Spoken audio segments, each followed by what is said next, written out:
और एक आता है वो एवरेज के साथ। तो पहले हम कौन सा करेंगे, सुपर प्रॉफिट का, ठीक है ना। तो मैंने तुम्हें गुडविल में सिखाया हुआ है, पहले जो मेथड होता है पहले उसका नाम लिखते हैं। कैपिटलाइजेशन मेथड किसके अंडर आया हुआ है, सुपर प्रॉफिट। तो पहले लिखना है सुपर प्रॉफिट, ठीक है ना। अब ध्यान रखना, जब भी कैपिटलाइजेशन मेथड आएगा एनआरआर डिवाइड में चला जाएगा।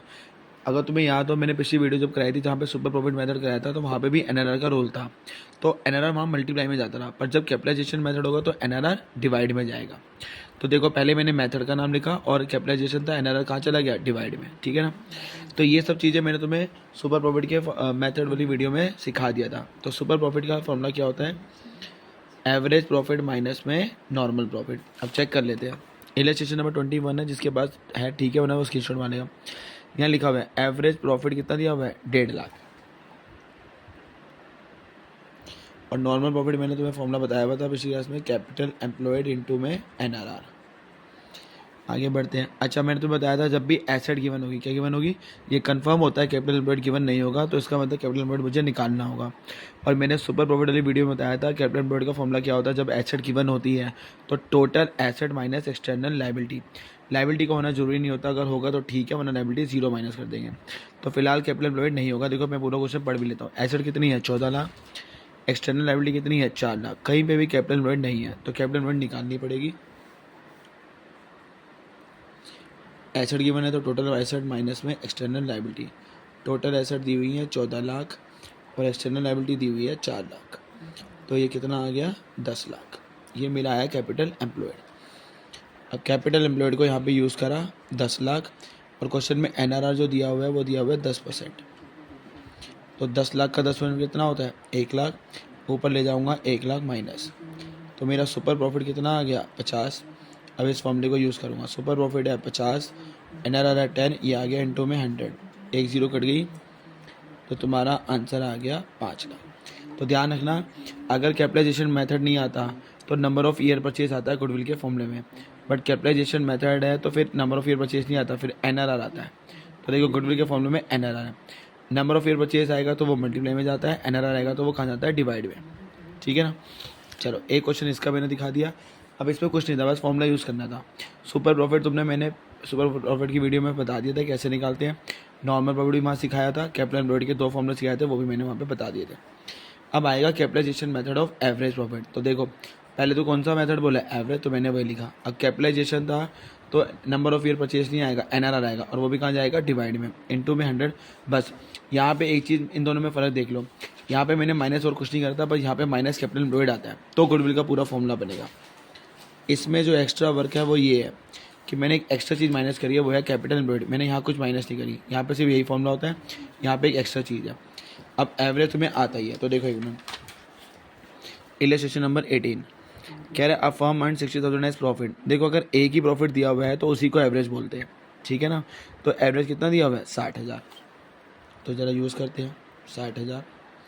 इलस्ट्रेशन वैसे तो 18 है, जिसके पास है ठीक है, वरना वो स्क्रीनशॉट ले लेगा। तो एवरेज प्रॉफिट लिख लिया। अब ढूंढना है मैंने एनआरआर। नॉर्मल रिटर्न कितनी दी हुई है, 10%, अपॉन में 10 इंटू में 100। अब कैपिटल एम्प्लॉयड का मैंने तुम्हें फॉर्मूले 2 बताए हुए हैं, एक तो total asset minus external liability, और दूसरा मैंने बताया था वही share holder fund plus reserve.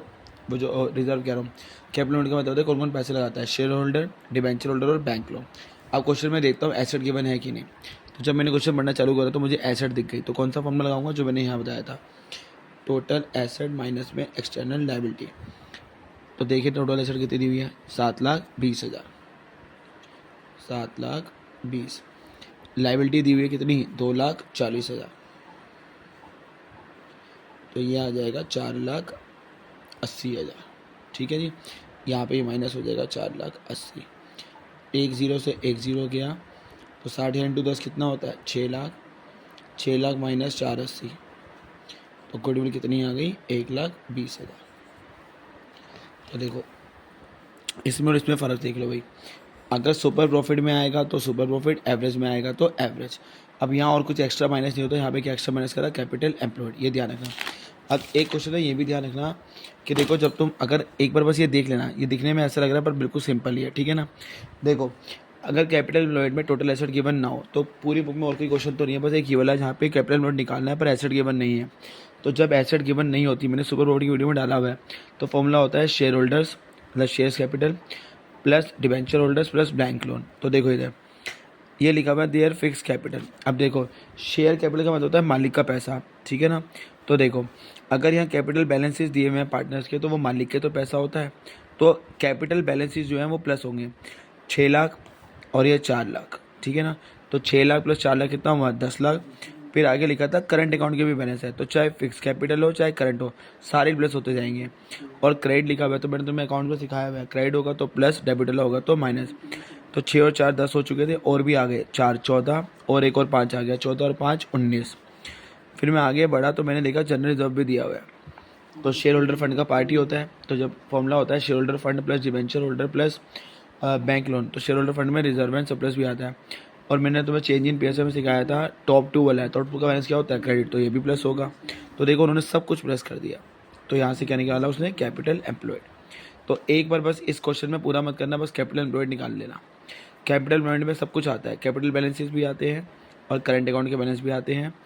और रिजर्व एंड डिस्ट्रीब्यूट आइटम नहीं बोल रहा हूँ, शेयर होल्डर फंड में क्या क्या आता है, शेयर्स कैपिटल ये पार्टनर्स के पैसे हैं प्लस रिजर्व एंड सरप्लस।